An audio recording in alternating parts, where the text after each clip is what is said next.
Bismillahirrahmanirrahim. Assalamualaikum warahmatullahi wabarakatuh. Jumpa lagi dengan saya Bu Muti di pelajaran fisika. Kali ini kita akan belajar tentang gerak lurus. Teman-teman tahu ya gerak lurus itu apa? Gerak lurus adalah gerak yang dilalui pada suatu lintasan yang berupa gerak lurus ya. Jadi gerak yang dialami suatu benda pada lintasan lurus.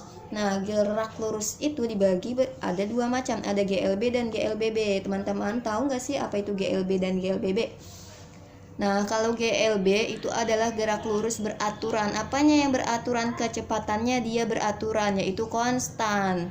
Karena kecepatannya beraturan, maka dia tidak punya percepatan, alias percepatannya 0. Sedangkan kalau gerak lurus berubah beraturan, dia percepatannya konstan. Nah, kalau gerak lurus berubah beraturan itu ada dua macam. Ada yang dipercepat, ada juga yang diperlambat. Dipercepat dapat disebut juga dengan percepatan.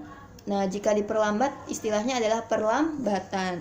Baik teman-teman, kembali lagi di GLB. Kita kali ini membahas lebih fokusnya pada GLB terlebih dahulu ya, teman-teman. Misal di sini ada titik A, titik B. Nah, jaraknya dari titik A ke titik B misalkan adalah 10 meter. Ibu pergi dari titik A ke titik B. Jaraknya sebesar 10 meter. Maka perpindahan yang ibu alami adalah perubahan posisinya dari titik A ke titik B. Perubahannya sama ya, 10 meter gitu.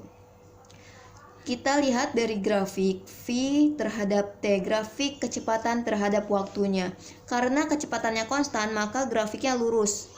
Lurus terus ya. Misal V-nya adalah 50 meter per second, maka kecepatannya akan selalu 50 meter per second terus besarnya. Ya, baik itu dalam waktu 10 detik, T itu kan waktu ya teman-teman, jika satuannya detik. Misal pada saat 10 detik satu besar, kecepatannya 50 meter per second. Pada saat 20 detik juga kecepatannya sama, 50 meter per second gitu. Jadi begini ya teman-teman. Selanjutnya, mari kita lihat bagaimana hubungan dari grafik jarak terhadap waktunya. S itu adalah jarak dengan satuan meter, dan T itu adalah waktu dengan satuan second atau detik. Misal di sini jaraknya 10 meter, butuh waktu selama 20 detik. Misal lagi jaraknya 20 meter, butuh waktu selama 40 detik. Jadi semakin jauh jaraknya yang ditempuh, maka akan semakin besar juga waktu yang diperlukan. Kita dapat lihat di grafiknya. Semakin jauh jarak yang ditempuh, maka akan semakin besar pula waktu yang dibutuhkan untuk menempuh jarak tersebut gitu ya. Nah teman-teman, untuk menghitung suatu kecepatan dari suatu gerak dilihat dari jarak yang dibagi waktu. Ada rumus segitiga yang sudah sangat familiar gitu ya. V-nya itu adalah kecepatan, satuannya adalah meter per second. Bisa dapat meter per second dari mana? Nah, dari sini teman-teman. S itu kan jarak, satuannya meter. T itu waktu, satuannya second. Seperti itu. Maka satuan dari kecepatan adalah meter per second. Bagaimana cara menghitung posisi akhir? Nah, ini adalah cara untuk menghitung posisi akhir.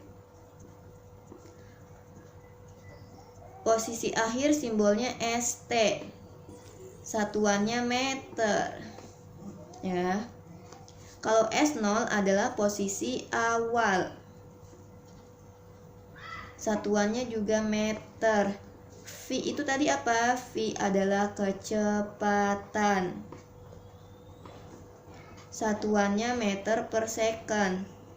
T adalah waktu tempuh dengan satuan second atau detik. Tuh ya teman-teman. Jadi bagaimana rumusnya untuk kecepatan? kecepatan juga bisa gunain rumus yang seperti ini. Nah, apakah itu delta S? Delta S adalah perubahan posisi, ya. Dan delta T-nya adalah perubahan waktu. Itu teman-teman.